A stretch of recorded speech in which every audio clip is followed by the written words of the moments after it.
Hello and welcome. My name is Natty Cash, and we are back with our Let's Play of Asbury Pines. In our last episode, we uncovered a lot of this future timeline while also opening up a new part of our time segment, which is all the way back in 1969. Now, we still have a lot to do here to start actually gaining the experience we need to unlock. As you can see, I can go back over here to take a look, and we have a couple of people scavenging. Yes, I have a raccoon over here, which we can take a look at the animals here. But in general, when we start looking here, we have these two characters scavenging just to get us enough to start building, which that just ticked over. So we're going to then have this built. Then we can start producing this. Eventually, right, we can start working the wheat fields, but we do need some food and we do need some knowledge. That is also going to open up, as we had previously looked at, that we're going to now be able to produce knowledge or produce ideas, which is going to allow us to then venture down the stories of young Alvin Van Eysen II and young Danny Pratis. In the meantime, though, I have let it run for a little while. So we do have some more stories on this side here that we can take a look at. Last thing we had left off was just this commemoration for the many people that fought against the senior or old Van Eysen, and including them was our trusted sheriff, Buzz Snow. But so now with the mayor being Deborah Wolf, let's see what ventures we have moving forward for us. So, Town Hall meeting minutes, Sunday, February 12th, 2061. Chief Deborah Wolf, Security Wendy Greaves, Community Officers Mandy Lakota, Harris O'Neill, and Paul Weissman were present. Another death is announced. Mayor Wolf discusses regional reports and population. Council member Harris reports on looting. Council member Manny discusses overdue books. Prayer, moment of silence for Helen Souza, murdered by 3 raiders for resisting sexual assault. Burial set for Wednesday afternoon. 2 other victims are recovering from sexual assault. Chief Wolf reports on randomly growing violence in region per outside sources. Raiders and gangs emboldened and armed. Town population has grown to 313, mostly travelers turned settlers. Proposal for Chief Wolf to double town defense forces and allocate resources to training and readiness. We are sitting ducks. Officer O'Neill warns of massive rise in looting of town supplies and rec center. Officer O'Neill goes on record to oppose town defense expansion. Wants to allocate resources to expanding crop yields. Best solution for looting, trade, and growth. Officer Lakota urges all those in attendance to return overdue books. Library is greatest source of knowledge in this day and age. Do not rob each other of growth. Officer Lakota will begin publicly shaming those who do not return books. Following unanimous vote, town officially renamed to Fort Asbury. Now, this is actually then identified here, but it kind of tells you of the times that they're really setting up to kind of this barbaric time, this certainly Armageddon sort of time here. So we don't get to see more of this story just yet. We have to have some other progression, so we'll have to come back to it. But we do have some stories from old Danny Pratis that we can read along to. September 2nd, 2058. We got out of town. Gavin heard the downtown church bells before dawn. Raiders. We could smell smoke from the direction of Town Hall. A few minutes later, Paul Hinckley was driving one of the town's last 3 trucks through our neighborhood and blaring his horns, shouting about getting to the gas station and joining the fight. Dozens of attackers looting and killing. We grabbed our go packs and ran into Pine Hills Park, like we planned if the town were ever in danger. Jackets, medicine, books, water, crackers, dried fruit, flashlights, matches, small pots, and toilet paper. And I have a small hatchet, a map, a folding shovel, and a couple tarps for a tent. No longer am I second-guessing the decision to barter our little hand crank radio for 4 books on wilderness survival. Tomorrow we're going deeper into the game lands and saying goodbye to Pine Hills Park. Winter will prove difficult. It'll be dark soon. Heather tries to fashion a tent. Gavin struggles to start a small fire. We're working through the tears. We left friends and all we ever knew. But we all agreed to this plan the more we heard about the world burning around us. Worst coming to worst, how is society safe anymore? So, looks like the Paredes family decided to skip town. So, we kind of see how they did in the woods here. Journal of Happenings, October 4th, 2066. How things devolve. Observed Asbury today. Downtown now has a makeshift walls of scrap wood and metal, a messy enclosure surrounding the gas station, fuel, and town hall, shelter. About 4 acres all around. Enough to stop bullets, but vehicles, doubtful. A body dangles from main gate with sign around its neck. Raider, did Deb Wolf allow this? Recognized Mr. and Mrs. Tanny patrolling pumpkin patches outside of town. They looked shabby and mean. Carried sloppy pikes, wooden poles with knives fastened to the tip. To think they used to run the barbershop. I briefly remembered the old world where Mr. Tanny gave me the gentleman's cut every time. Wanted badly to call out to them and talk about anything at all. Hunger, fear, birds, whatever. Do they still have their humanity? At least you're about to slow my inevitable slide into woodsman-style lunacy. Dear Journal. October 7th, 2066. Quite the day. Gavin and I diverted scavengers who came close to home. A bruised and hungry group of 4. 2 women, one old and one in her 30s. 2 men, one gray and missing his ears, and the other a teenage boy with burns on his shins, all from Detroit. Avoiding trafficked roads, fleeing destruction, and a maniac who thinks himself the instrument of God. The younger woman, Nadine, had yellow zinnia in her hair. Books of poems, Pablo Neruda, Billy Collins, Shel Silverstein, under her arm. She told Gavin that he talked like a thesaurus. He said, indubitably, and she laughed. Gavin was stubborn and wouldn't let me abandon them. We led them to the obsidian cave as a good place to rest. Older woman kissed my cheek before I left. Was dumbstruck. Forgot how tender a kiss feels. Told Gavin that I thought this was a bad idea. He said loneliness is a worse idea. So, starting to welcome some people, but kind of building their own group here. Happy 72 years old, happy 72 years, you old wizard. Can you still walk? I hope so, because after reading this card, you need to join us down by the stream for some trout. We found wild dill and apple compote. Yes, your eyes do not deceive. Heather made the good stuff. Tonight, I'm busting out the harmonica. I wrote us another song inspired by your obsession with the Quentin Brown guy. Forever mine. A river ain't the same thing twice. Runs straight through hell and paradise, and never takes a long look back. No aching feet or sunken heart. It ain't got time to fall apart. This perfect amnesia. I wish I could let go of my woes, the way old river seems to know, to save itself from painful memory. But a joke, a joy, a warm embrace, the lingering smile on Mama's face can stay alive in our melody. So I'll sit and think on all we've done. There ain't no use to river run. I'll make the good forever mine. Forever mine. Oh, forever mine. I'll make the good forever mine. Love, Gav, and Heth. So Gavin and Heather. And that's, I guess, as he's getting to old age, because in 2069, he passes away in his sleep. So, that is a big part of old Danny Paredes. Now, there's still a lot for us to learn, because we also have, eventually, young Danny Paredes' story here as well.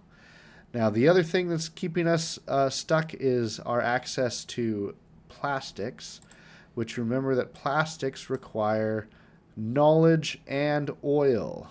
So we're going to need to have some reserve of oil, which right now we're using little bits here to explore here. I might need to hold off on that a little bit so that we can produce some plastics.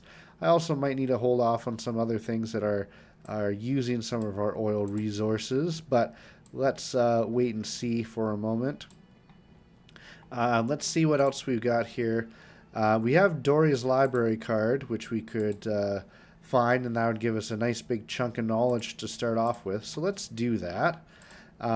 We do have the work open, which Enoch is still the only one that can do that, and that it would turn wood and money into food and knowledge, and maybe we do that.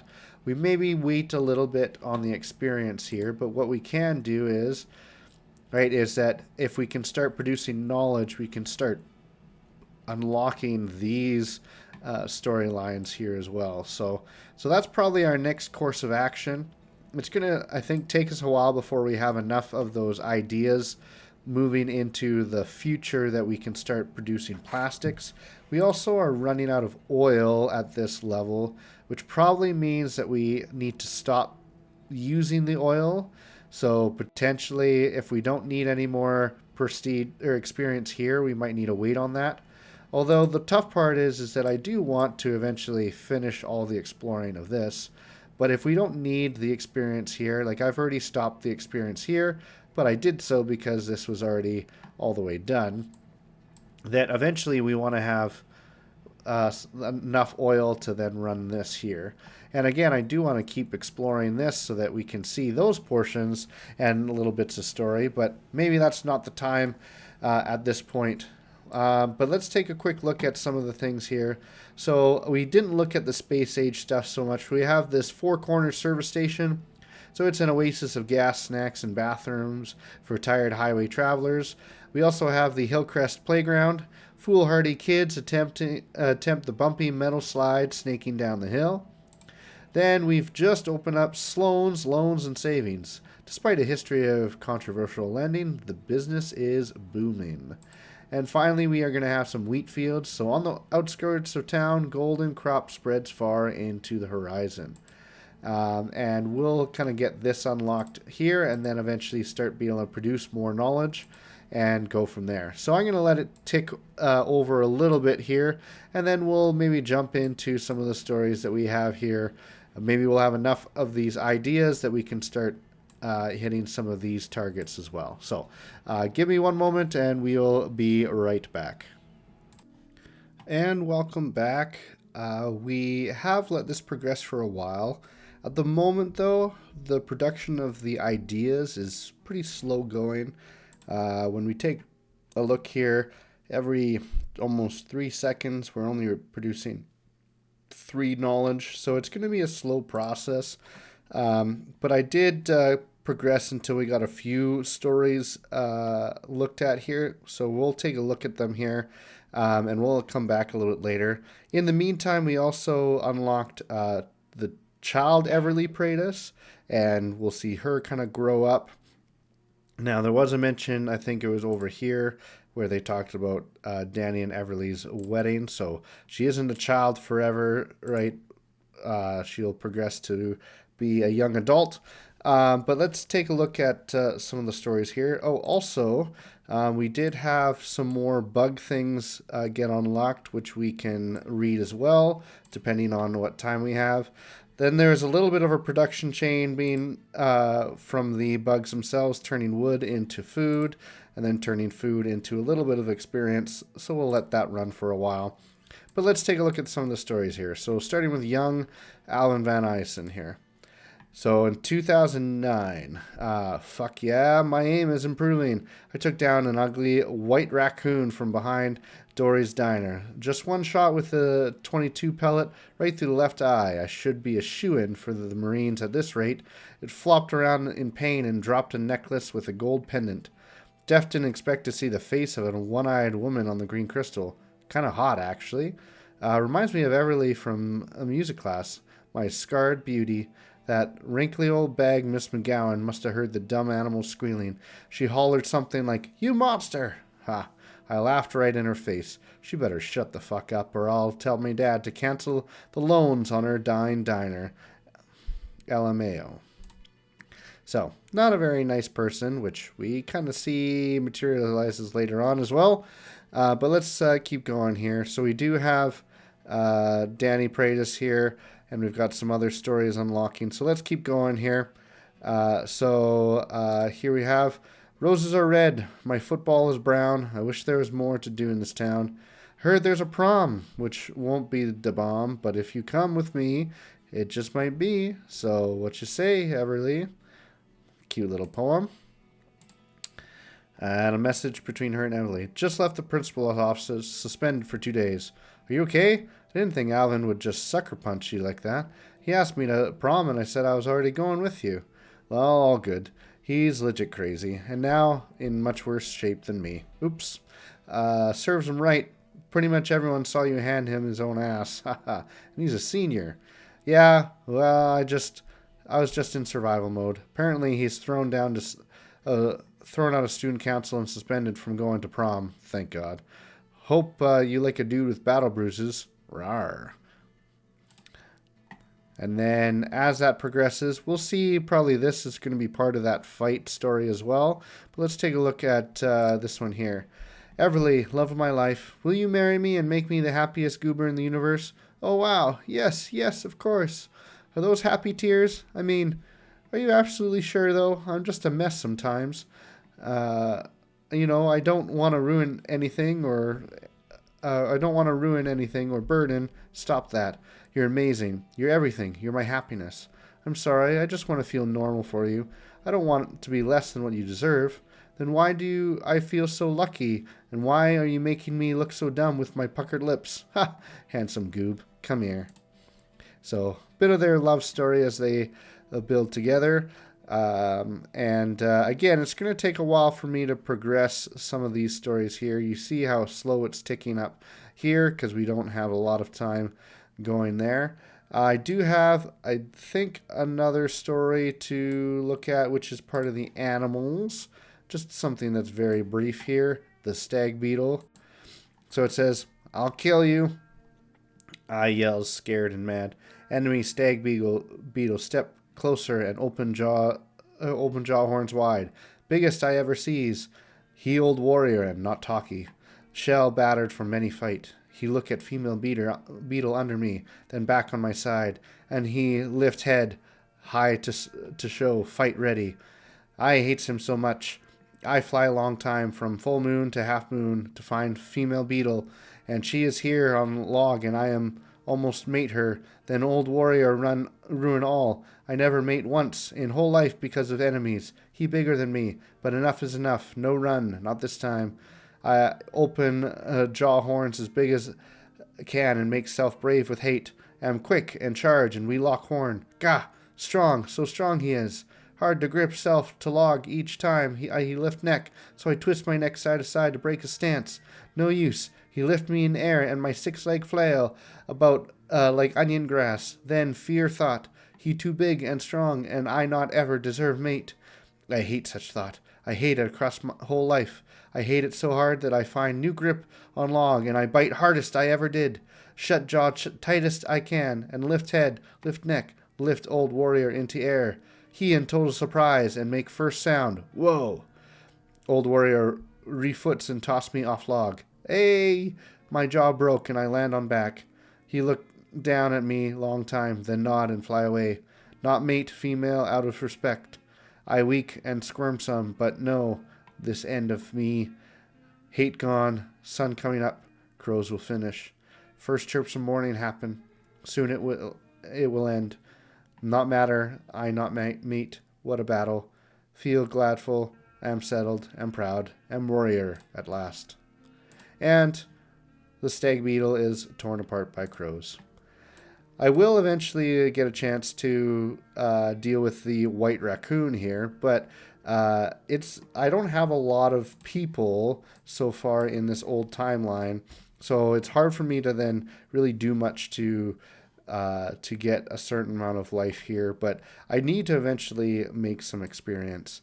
So that'll take some time as we go forward here. I'm going to have to let this run here, so we're going to need to then make sure we can create some more ideas so that I can progress the stories of these two.